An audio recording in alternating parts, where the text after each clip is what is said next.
माता सती भगवान शिव की पत्नी और दक्ष प्रजापति की पुत्री थी, जो ब्रह्मा जी के वंशज थे। माता सती ने अपने पिता की इच्छा के विरुद्ध भगवान शिव से विवाह किया था। राजा दक्ष ने एक महान यज्ञ किया, जिसका एकमात्र उद्देश्य भगवान शिव का अपमान करना ही था, जिसमें उन्होंने भगवान शिव को छोड़कर सभी देवी देवताओं को आमंत्रित किया। माता सती ने नारद मुनि से अपने पिता के यज्ञ के बारे में सुना, तो उन्होंने भगवान शिव जी से यज्ञ में भाग लेने की अनुमति मांगी। उन्होंने कहा कि एक बेटी को अपने पिता के निमंत्रण की आवश्यकता नहीं है, पर भगवान शिव ने उन्हें यज्ञ में ना जाने की सलाह दी। ये सुनते ही माता सती उग्र हो गई। उन्हें लगा कि शिव जी उनके साथ एक अज्ञानी महिला की तरह व्यवहार कर रहे हैं, ना कि ब्रह्मांड की माँ के रूप में। भगवान शिव को दिखाने के लिए कि वे वास्तव में क्या हैं, उन्होंने एक अलग रूप ग्रहण किया, एक दिव्य माँ का। ऐसा होते ही समुद्रों में विशालकाय तूफान उठने लगे, पहाड़ हिल गए और उनके रूप ने संपूर्ण वातावरण को अविश्वसनीय कर दिया।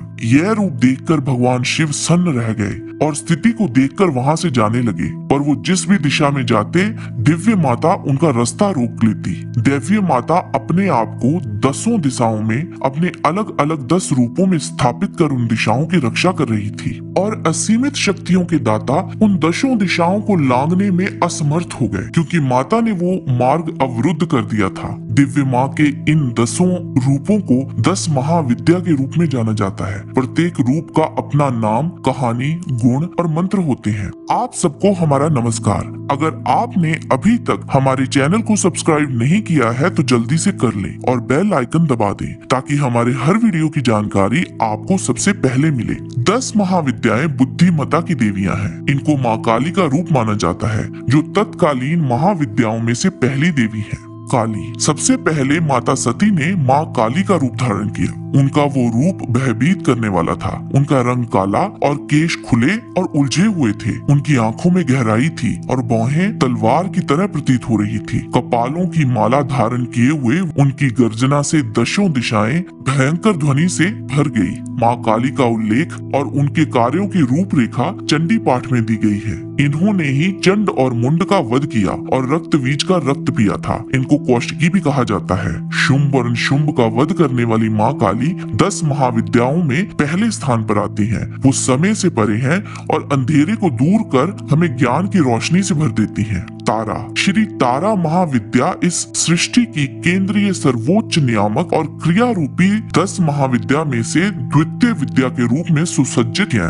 इनका रंग नीला है और इनकी जीभ बाहर को है, जो भय उत्पन्न करती है, और वो एक बाघ की खाल पहने हुए हैं। इनकी 3 आंखें हैं। शक्ति का ये स्वरूप सर्वदा मोक्ष प्राप्त करने वाला तथा अपने भक्तों को समस्त प्रकार से घोर संकटों से मुक्ति प्रदान करने वाला है। देवी का घनिष्ठ संबंध मुक्ति से है, फिर वह जीवन और मरण रूपी चक्र हो या अन्य किसी प्रकार के संकट से मुक्ति हेतु। माँ षोडशी।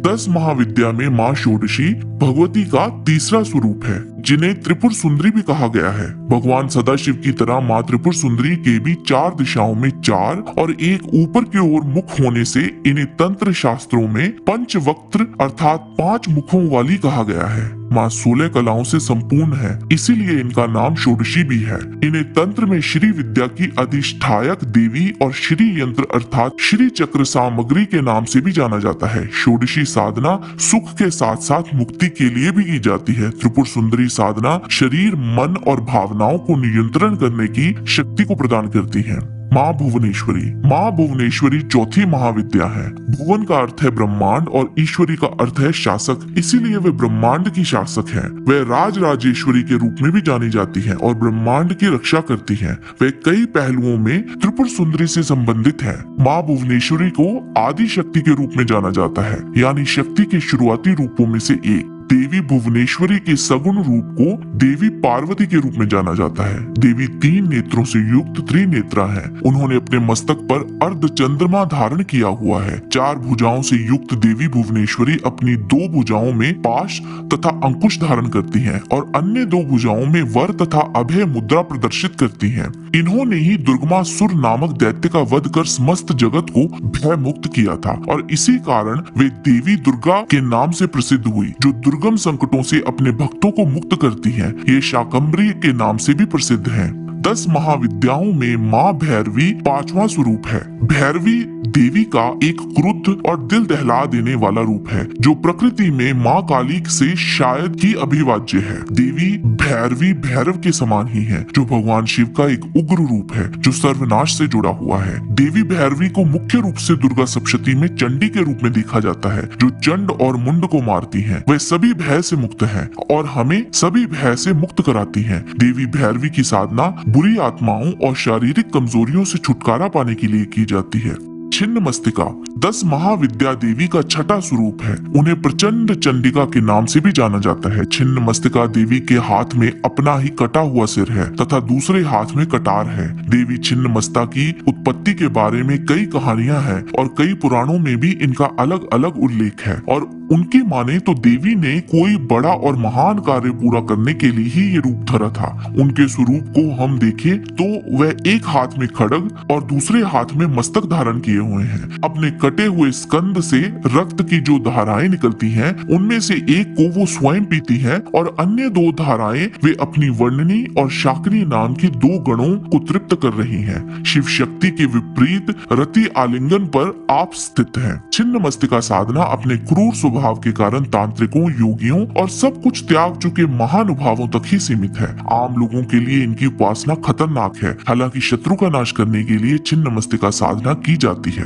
माँ धूमावती 10 महाविद्या का 7वां स्वरूप है। विशेषताओं और प्रकृति में उनकी तुलना देवी अलक्ष्मी, देवी ज्येष्ठा और देवी नीरति के साथ की जाती है। ये तीनों देवियां नकारात्मक गुणों का अवतार है, लेकिन साथ ही साथ वर्ष के एक विशेष समय पर उनकी पूजा भी की जाती है। पुराणों के अनुसार एक बार माँ पार्वती को बहुत तेज भूख लगी हुई थी और वे भगवान शंकर के पास जाती हैं और उनसे भोजन की मांग करती हैं, किंतु उस समय शंकर जी अपनी समाधि में लीन होते हैं। माँ पार्वती के बार बार निवेदन के बाद भी शंकर जी ध्यान से नहीं उठते और वे ध्यान मुद्रा में ही मगन रहते हैं। माँ पार्वती की भूख और तेज हो जाती है और वे भूख से व्याकुल उठती हैं, परंतु जब माँ पार्वती को खाने की कोई चीज नहीं मिलती है तब वे श्वास खींचकर शिव जी को ही निकल जाती हैं। भगवान शिव के कंठ में विष होने के कारण माँ के शरीर से धुआं निकलने लगता है। उनका स्वरूप श्रृंगार विहीन तथा विकृत हो जाता है तथा माँ पार्वती की भूख शांत होती है।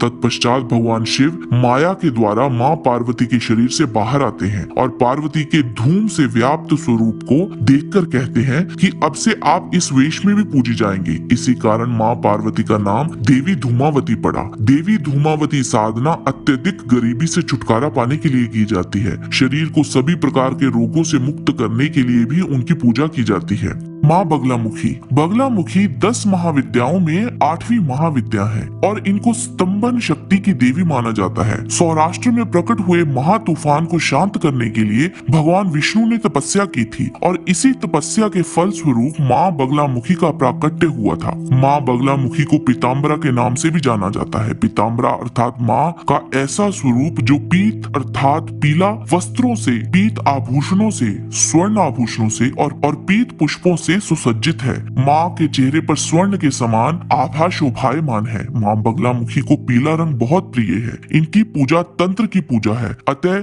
बिना किसी गुरु के निर्देशन के नहीं करनी चाहिए। शत्रु और विरोधियों को शांत करने के लिए बगलामुखी जन्मोत्सव पर इनकी पूजा की जाती है। देवी मातंगी महाविद्याओं में 9वीं देवी मातंगी वैदिक सरस्वती का तांत्रिक रूप है और श्री कुल के अंतर्गत पूजी जाती है। ये सरस्वती ही है और वाणी, संगीत, ज्ञान, विज्ञान, सम्मोहन, वशीकरण, मोहन की अधिष्ठात्री है। इंद्रजाल विद्या, जादुई शक्ति में देवी पारंगत है। साथ ही वाक सिद्धि, संगीत तथा अन्य ललित कलाओं में निपुण है। नाना सिद्ध विद्याओं से संबंधित है। देवी तंत्र विद्या में पारंगत है। ग्रंथों के अनुसार मातंग भगवान शिव का ही एक नाम है। इनकी आदि शक्ति देवी मातंगी है। देवी कमला 10 महाविद्याओं में 10वीं देवी है। देवी कमला को देवी का सबसे सर्वोच्च रूप माना जाता है जो उनके सुंदर पहलू को पूर्णता दर्शाता है। उनकी न केवल देवी लक्ष्मी के साथ तुलना की जाती है बल्कि उन्हें देवी लक्ष्मी के रूप में भी माना जाता है। उन्हें तांत्रिक लक्ष्मी के नाम से भी जाना जाता है। देवी का संबंध संपन्नता, सुख, समृद्धि, सौभाग्य और वंश विस्तार से है। स्वच्छता, पवित्रता, निर्मलता देवी को अति प्रिय है तथा देवी ऐसे स्थानों पर ही वास करती है। प्रकाश से देवी कमला का घनिष्ठ संबंध है। देवी उन्हीं स्थानों को अपना निवास बनाती हैं जहां अंधेरा ना हो। आज के वीडियो में बस इतना ही।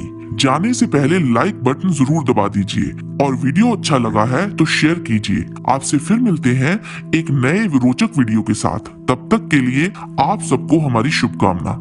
नमस्कार।